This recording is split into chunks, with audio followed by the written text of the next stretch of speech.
Alright folks, I use a mind mapping software called MindJet. There's lots of different ones available.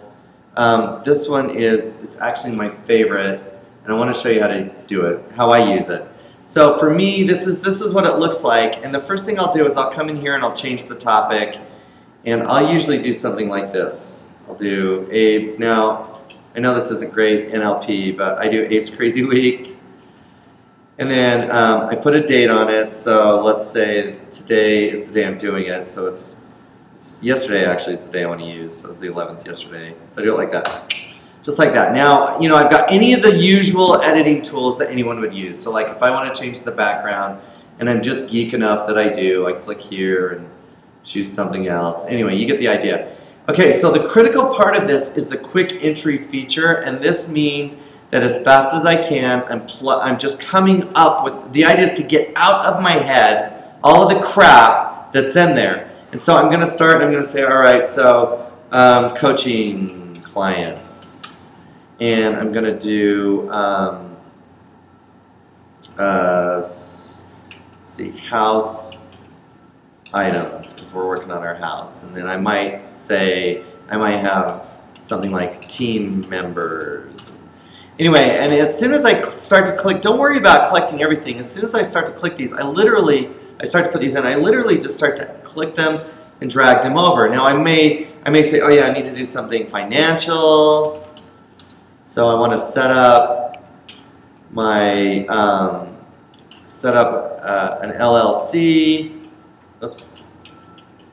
LLC. I want to send LLC docs to John, who's my accountant. So again, I'm going to click financial over here. Both of these fall within financial, so I'm going to move that over. But send this send LLC documents to John is a function of setting up the LLC. That's all part of one thing. And so I have that capacity to kind of create a list and then create a list within a list. So when I look at coaching clients, I've got to email Beth. I know what that's about. I've got to review Kathy's FSBO packet.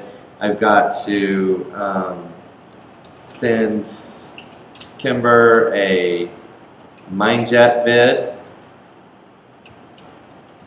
I've got to send Charlotte. These are fictitious names to protect the innocent. Send Charlotte a screencast on OmniFocus, you know, things like this.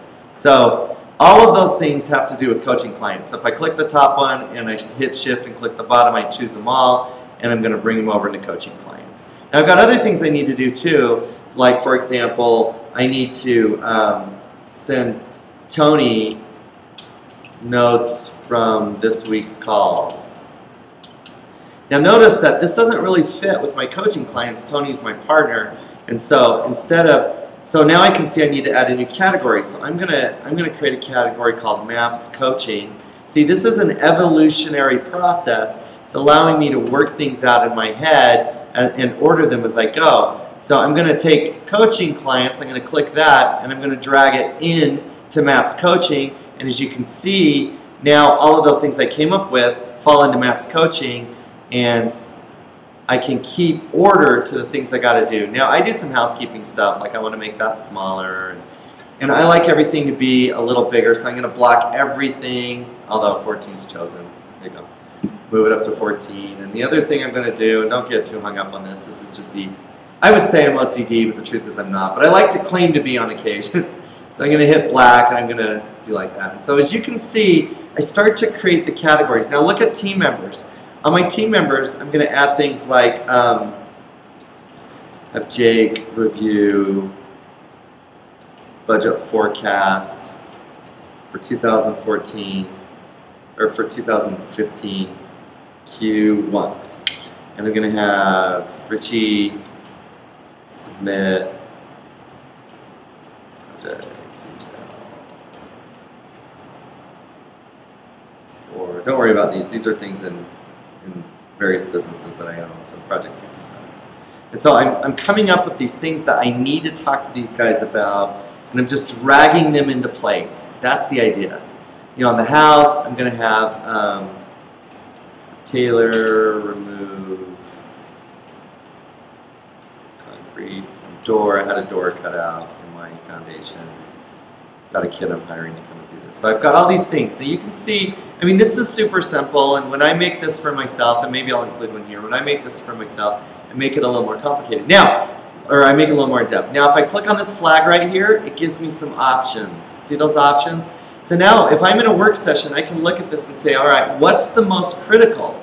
Because if you read the 7 habits, it's not just identifying what is in my, what are my highest and best use activities, but how do I prioritize them? So say, for example, I'm looking at this over here.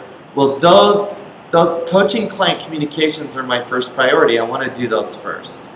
And then I can go in and I can order these in terms of which of those are the most important. So some of this will be based on what I can do the fastest. So I can knock that one out really fast, and I can knock that one out really fast, and then I'm going to make this video for Kimber, which, by the way, is this video I'm making right now, and then I'll make this one for Charlotte and I'll send it on. So anyways, it just gives you an idea of how you can come in and order these. Now let's just say that, that I completed, like for example, this video right here is completed. Now notice over here that I can choose how far in the process I am. So I'm going to come over and just hit task done, and notice it puts that little check mark. Now it's done. So what I like to do, just to keep it clean, is I like to I'll highlight the number and just delete it. Oh, nope, sorry, let me go back. I'm going to undo that deletion. I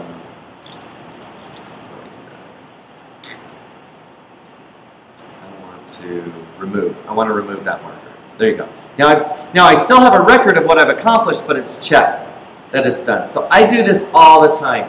Just to give you an idea, just to give you kind of an idea of what this looks like for me, I'm going to come, here is a class on productivity that I use the same software to create my outline for the class.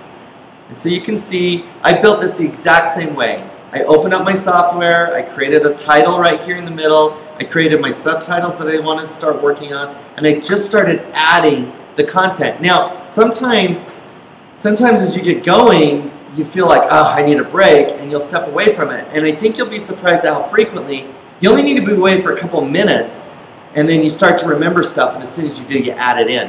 Sometimes when I've created a mind map for my week and I need to add something, and I'll print this out and take it with me, and I'll just write stuff in. But it's a really good process. It really helps get the crap out of our heads, get it into a place that we can see it, use it. Now we can start to assign people to it. So what I may do as I'm doing this, I may open up my quick entry, come over here, just a second, get rid of that. I might open up the quick entry option, and I might start typing team member names. So I might even say delegation, and I'll say Jake, and I'll say John, and I'll start naming team members. And so as I'm going through the mental exercise of creating this map, now I'm going to put Jake in there, and I'm going to say, gosh, you know what? Jake is the one that's actually going to set up my LLC. So I want to ditch that financial, and I'm going to move this into Jake because he's the one that I want to do it. So now I can highlight this one and get rid of it. See how this starts to make it cleaner? I've also got John that I know is a member of my team, and he's going to be doing some things. And so have Jake review the forecast. Obviously, that's something I'm going to add to my Jake file. Have Richie submit this project detail, so I need to come over and create something for Richie. See, I just want you to see that it evolves as I go. And that evolution is critical because what it means, oops, I don't want that to go to John. What it means is I am mentally processing what has to happen for these things to be finished. That's important. All right, so I hope that's helpful. Let me know if you have any questions on it. I create one of these a week. I just go up here to File. When I'm done with it, when I feel like I've got a hold of it, oops, come up here and I'll save it, save as. And the file format I want, you gotta save it as a, sorry, in MindJet, you gotta save it before you can export it. So I save it once, and then I want to export it, and I'll come up here and I'll export the image as a PDF. I'll hit next, and now I can export it however I want. I usually just go to my desktop. You can tell it's already named. You hit the save button. Now when I come over to my desktop, you can see there it is right there. So when I click on it, it's just a PDF that comes up of the mind map I just created. Print, and I'm out the door. I hope this is helpful, and please let me know if you have any questions on it. Peace out, word up, God bless.